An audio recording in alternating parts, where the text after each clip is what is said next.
والسماء ذات الرجع والأرض ذات الصدع إنه لقول فصل وما هو بالهزل إنهم يكيدون كيدا وأكيد كيدا فمهل الكافرين أمهلهم رويدا. Bringing it back to where we first started, about Surah Aṭ-Ṭāriq and the Pulsar star. And this was the first video that caught my attention and kind of led me to the wrong path, which is a video created by Digital Ummah. And in this video, he talks about how Aṭ-Ṭāriq means the striker or the beat.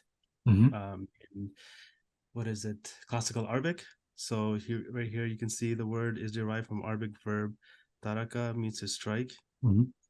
And this isn't from actually the Quran. This is only from classical Arabic. So me not knowing, Arabic, I assumed, okay, if this was true, if Aṭ-Ṭāriq does mean striker, then there's got to be more to it. There's got to be more information, because it can't just be just the word. There's got to be more evidence to it. So I just looked up, okay, so who first discovered the Pulsar star? So right here at University of Cambridge, on their website, they say that on the 28th of November 1967, that's an important date, Jocelyn Bell discovered the first Pulsar star. And this is the actual note that she wrote. It's the first observation of pulses from CP 1919. Kid you not. I kid you not that they put this on here. So is this CP 1919 is actually this. It's wow. It's I guess it's just an abbreviation of what it actually means. So this PSRB 1919 plus 21 is a pulsar with a period of 1.3373 seconds. Right. So I'm thinking, okay, and this is before knowing the number 19 and all this. So I'm like thinking, like, there's got to be something more to it. So I knew that Surah Aṭ-Ṭāriq is the 86th chapter. So I said, okay, since 1969 was the year that they discovered it, what's 19 plus 67? So 19 plus 67 equals 86. Subhanallah. Surah Aṭ-Ṭāriq. Right? I'm like, okay, is this just a coincidence? There's got to be more to it. So I said, okay, what's 8 divided by 6? And then you get 1.33, just like the seconds that they found. No coincidence there. No. So I'm thinking, no, this is, alhamdulillah, mashallah, I found this. This is so amazing. And the only persons that I showed was Brother Owais and Brother Salmi at that time. But I knew deep in my heart, like, there's something I'm missing. There's something not right. So I didn't actually make a video on it or make a discussion about it, because I wasn't sure. And only until Brother Igor kind of pointed it out that you have to stick to the Arabic word. That was the deception, and all of this was the word. So as soon as they went to this classical Arabic, there you go. That was the that was the falsehood. So but when you mean classical Arabic, what do you mean by that? Like, can anyone, either you or Brother Igor, help out with that? What do you mean by classical Arabic? I mean, do you mean the distinction between the Quranic Arabic and classical Arabic? Is that what you're saying, the distinction? That's what it is. There's a difference in the Arabic with Quranic Arabic and classical Arabic. So classical Arabic, we can't find anybody that speaks it. And the Quranic Arabic that we're talking about is the words that are contained in the Quran. Which can define itself. Right. So, yeah, exactly. And then they called, when she first found this Pulsar star, supposedly, she thought it was little green men, so meaning she thought it was aliens. Right. And I'm thinking, wow, like, you're trying to now put in aliens in the middle of this. And it's funny how they said LGM, which kind of reminds me of LGBT.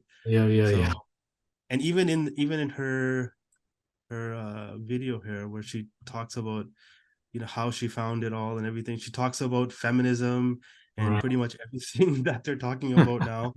So yeah, it goes on and on. But yeah, I just wanted everybody that's watching just to understand that the deception behind this, it's very well thought of. They must have put all of this, or they coded it so that if a Muslim does look into it, they're gonna find all these things. And there you go. That's it. You've imprinted the deception into your soul. Like, Hey, look, you're reminding me of when I saw a video with Mufti Abu Layth, and as much of a science lover as he is, even he has his limits.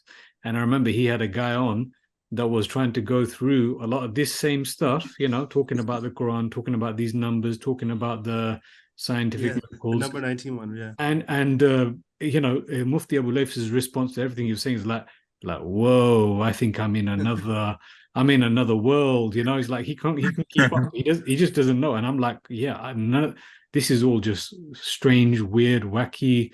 You know, I don't know how you're connecting and all of this. It sounds like you're connecting, but at the same time, it's like, you know, it's another language. I don't know what you're speaking, you know. But yeah, it's all of these made, yeah. You know what it is? It's like Quranic appropriation.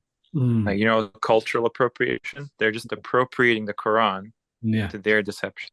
Yeah, manipulating it basically to fit what it is that you believe that people in the world are discovering. Yeah, so you continuously say, hey, here it is in the Quran, because this plus this equals that, and look, There's no logical way that anyone reading the Quran will naturally to predict that or understand that without their input. Yeah, look at that. Look at that. 19 hours, 19 minutes. Yeah, really. That's why they, I'm trying to highlight, like, how obvious do you have to make it? Yeah. In 1969, 67, It's like the 3 years before the moon it's like the landing. Mission Impossible movie. I saw a clip from yesterday, and the bomb stops just at 19 seconds. I'm like, yeah, right, really. Oh yeah, there you go. Yeah. Yeah, so we know who the 19s are, right? I mean, by now. I mean, it's the Jesuits. Yeah. Okay, interesting. So so basically what you're showing is that the false, you're pointing out the false understanding of Surah Aṭ-Ṭāriq, yeah? Yes, so exactly. And also, one more thing I wanted to show, because they've taken it a bit too far. Some Muslims have even gone like this website, right? It looks okay, and then if you go down to Surah Aṭ-Ṭāriq, I used to use this. And then you click on Tariq, and then what do they have? Right, when a massive star runs out of the pool, it cools off, it causes pressure to drop, gravity wins out, all of this, blah blah blah. And then what do they say? Credit. Whoa. Look, credit. Who are they giving the credit to? Oh my God, have you ever seen such a large bracket into a verse? Yeah. Wow. But I've never seen anything this much before. I've been studying different and they're saying it like as if they took in a Jamaat there or something and like did some experiment or with it. It's like, how do you know a core is collapsing, supernova, like, you know, like just ridiculous. Wow. So, this is the guidance. This is unbelievable. I've never seen anyone put that much information into a verse. And this verse is what? This verse is that long. Yeah. Super. No, I'm not kidding. I've never seen it. This is definitely a record. This is, forget a record. I mean, whatever comes second in place is not even a fraction of this. Yeah. And so, just wanted to say that, you know, in our previous video where we talked about Surah Shams, and the cleanse that we have to do of our soul, this is a part of it. Yeah. Because once you believe that this is something to do with the pulsar star, and then you've accepted NASA's science, now you've imprinted that onto your soul. Yeah. And you actually believe that there's a pulsar star and that it's connected to the Quran. Astaghfirullah, right? Yeah.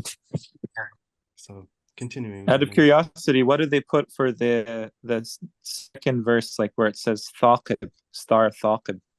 Because I want to see what NASA says for that. Star with piercing shine.